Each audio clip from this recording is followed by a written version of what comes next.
Bien-aimés de Dieu, que le Dieu de notre Seigneur Jésus-Christ vous accorde les bénédictions et toutes les grâces possibles dans le saint nom de notre Seigneur Jésus-Christ. Nous allons méditer ce 23 décembre 2024 le texte de l'Évangile dans Luc 1, les versets 57 à 66. Nous allons lire le texte. Quand fut accompli le temps où Élisabeth devait enfanter, elle mit au monde un fils. Ses voisins et sa famille apprirent que le Seigneur lui avait montré la grandeur de sa miséricorde, et ils se réjouissaient avec elle. Le 8e jour, ils vinrent pour la circoncision de l'enfant. Ils voulaient l'appeler Zacharie du nom de son père. Mais sa mère prit la parole et déclara, « Non, il s'appellera Jean. » On lui dit, « Personne dans ta famille ne porte ce nom-là. » On demandait par signe au père comment il voulait l'appeler. Il se fit donner une tablette sur laquelle il écrivit « Jean est son nom. » Et tout le monde en fut étonné. À l'instant même, sa bouche s'ouvrit, sa langue se délia. Il parlait et il bénissait Dieu. La crainte saisit alors tous les gens du voisinage et dans toute la région montagneuse de Judée. On racontait tous ces événements. Tous ceux qui les apprenaient les conservaient dans leur cœur et disaient, « Que sera donc cet enfant ?» En effet, la main du Seigneur était avec lui. Acclamons la parole de Dieu. Alors, de quoi s'agit-il dans ce texte? On nous parle de la naissance de Jean-Baptiste. Eh bien, il nous faut savoir que l'enfant juif est nommé à la naissance par le père. Et lorsqu'il est de sexe masculin, il est circonscrit le 8e jour. Mais Zacharie était encore sourd et muet, comme nous venons de le lire dans le texte, depuis le jour où il a rencontré l'ange Gabriel en Luc, ce que nous pouvons lire en Luc 1, les versets 19 à 20.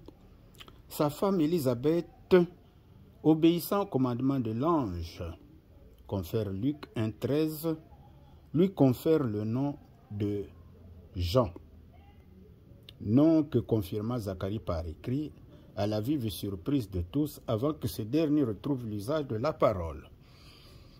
Alors, finalement, que nous apprend la naissance de Jean? Alors, il y a des choses que ce texte nous apprend. Eh bien, la première chose, c'est que le fils promis à Zacharie naquit. Les voisins et parents sont dans la joie en apprenant la faveur dont fut l'objet Élisabeth dans son âge avancé. C'est dire que l'attachement à Dieu, l'humilité et la patience qui caractérisent le couple Zacharie leur confèrent la grâce divine. Ce sont ces vertus que chacun de nous devrait revêtir pour que Dieu nous magnifie sa miséricorde. Donc, il nous faut revêtir l'humilité et la patience. Le chrétien est convié donc à rester fidèle aux promesses de Dieu pour demeurer dans sa grâce. La deuxième chose que nous devons savoir de ce texte, c'est que le Seigneur délie la langue de Zacharie. Alors, pour le glorifier lui seul et lui rendre témoignage, c'est pour cette raison que Dieu délie la langue de Zacharie, lui qui était devenu sourd et muet. Alors, Dieu mérite d'être glorifié pour tout ce qu'il fait pour chacun de nous.